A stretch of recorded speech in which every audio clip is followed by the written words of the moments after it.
Hey everybody, my name is Mr. Burns and I will be your art instructor for our abstract relief sculpture. So I'm going to explain a little bit what that is and kind of what we're going to be doing. There's going to be three main artists that we're going to pull for each day. So day one, we're going to look at Mark Bradford. Day two, we're going to look at Julie Matreau. And then day three, we're going to look at Frank Stella and kind of pull it all together. So you're kind of wondering, well, what is a relief sculpture? Maybe your art teacher already taught you this, maybe not, or maybe you just need a refresher, okay? So a relief sculpture is actually where part of the sculpture is flat, so like it's flat up against the wall, but then parts of it kind of come out like this, and then maybe come out towards the person standing, or maybe it's dug into the surface, you know. So there's a little bit of three-dimensional things happening. So if I actually took something like this, you know, let's pretend this is a beautiful sculpture. Ooh, look at our nice sculpture, okay? But we can see all the way around it, right? That's called in the round. We can walk all the way around it. It's a little more three-dimensional, okay? But this is not flat up against the wall, so this would not be considered a relief sculpture. Now, maybe if I, hook this part up, I'm not gonna, I'm not gonna flip it over because there's coffee in it. But if I hook this part up and then hung it like this, and then maybe it's flat up on the wall, but then you can see, the coffee mug, then that would be, considered more of a relief sculpture because I can't walk around behind it at the wall, right? I can't see the sculpture if I go outside and go around on the other side of the wall. So a relief sculpture, again, it's flat and then parts of it kind of come out this way. So the first artist on our first day we're going to look at is Mark Bradford. Mark Bradford is one of my favorite artists. I got to see a whole huge body of his work at the Dallas Museum of Art when I was in college, and it really just opened a lot of ideas in the work that I do.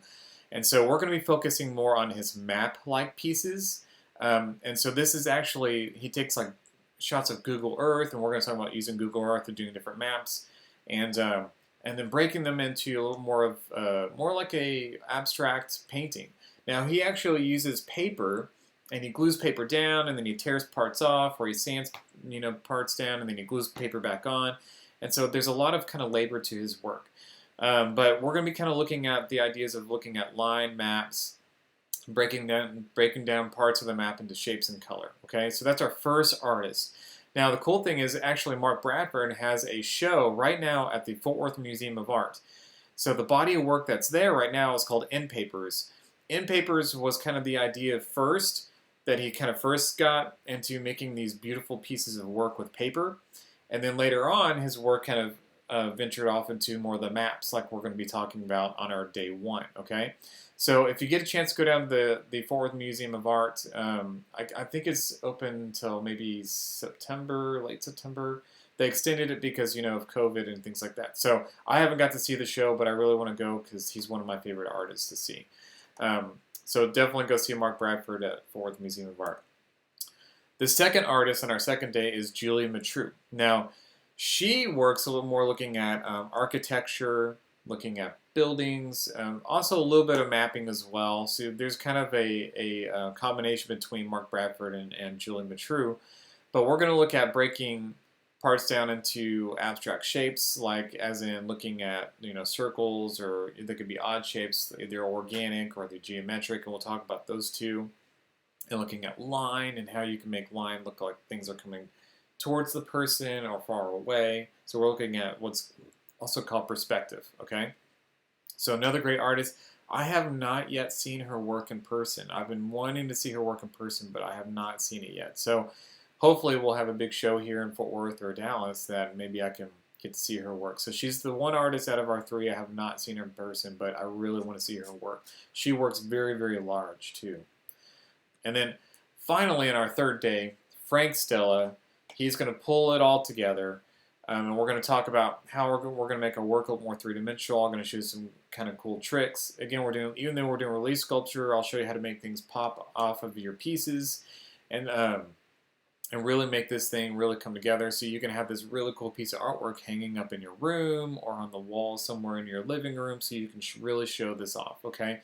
So he's kind of the one that's going to bring it together. We're going to be talking about pattern, looking at variations of color and pattern, and how you can come up with your own patterns, or we can even grab patterns from like magazines and things like that. So you don't have to just draw your own patterns. You can also pull things from, different materials like old magazines if you've got things laying around, and use those. So, and then we're going to pull it all together on our day 3. So, and I've seen Frank Stella's work. Actually, it was at the Fort Worth Museum of Art. I think it was in 2016. I think I have to go back and look, but great show. And it was a work from when he very first started. Got really, and then you got to see how his work grew over the years. And it was called a retrospective.